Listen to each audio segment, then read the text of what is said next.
starting with Devin Witherspoon. Where are we sending him, Cynthia? We're sending him to Detroit. I'm so happy as a Lions fan. Look, at number 6, it's very likely he could still be there. And, of course, they shipped out Jeff Okudah, so I love this fit.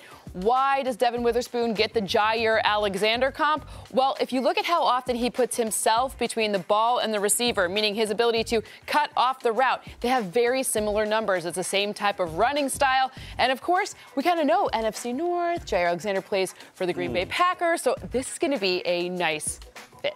It is a nice fit because he's a lockdown specialist. When you look at the tape, there's everything that you look for in a top-notch premier corner. He's physical. Hey, Indiana has to quit. They got to quit telegraphing those bubble screens because he's all on. Said he watched it on tape. Then we see Michigan locking him up, finishing on the ball, getting the ball out. That is what DBs are expected to do. But when you play for Aaron Glenn in Detroit, you got to be able to go up nose-to-nose, shadow technique, in the hip pocket, finds the ball, tips it to a teammate for an interception.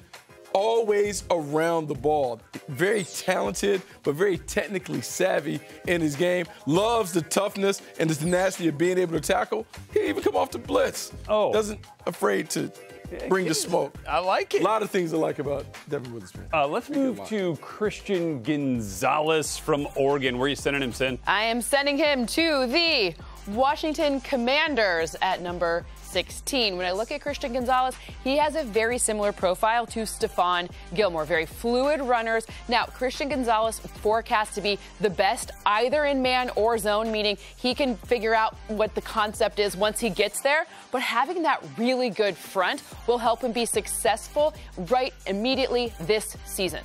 So I like the fit with the Washington Commanders. I also like what you talked about, man or zone, because Ron Rivera and Jack Del Rio could be all over Christian Gonzalez because it might give them something that Ron Rivera hasn't had since Josh Norman was in his secondary. A guy who is balanced, who is versatile, who has great vision, does a good job of playing clue technique, always checking in on the quarterback, making plays.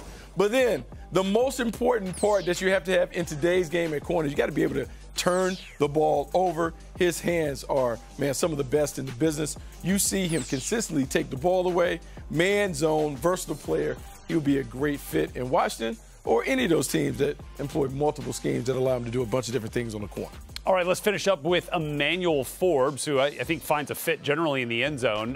Where else could he find a fit? Well, Buffalo. Now, first off, the reason that I picked Buffalo for him was because Buffalo uses 5 defensive backs like over 90% of the time, which means Emmanuel Forbes, who, elephant in the room, he is thinner than some. I don't know if you've heard that somewhere before in this draft analysis, but he projects a lot like a lighter Trayvon Diggs. Why?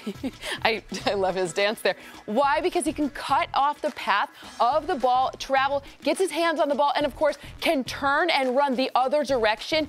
Absolutely just blazing fast. We saw that athleticism at the combine. You saw it on the field. He likes to go in the end zone like 1 billion pick sixes, I think is a conservative number for him, but a very similar comp to a lighter Trayvon Diggs. I mean, you talk about Trayvon Diggs. Trayvon Diggs takes the ball away much like Emmanuel Forbes. We talk about 6 pick sixes in his career. You know, ridiculous. 14 career interceptions. That translates to the National Football League. He's going to get his hands on the football, and more than likely, when he touches it, he takes it the distance the other way. This is a big-time playmaker, someone who a defensive coordinator is going to have a lot of fun, put him in trap situations to allow him to make plays on the ball. And when they have 5 defensive backs, it means, especially as he's assimilating to the NFL level, he gets more one-on-ones and isn't expected to tackle, as often. Maybe can see the routes develop a bit.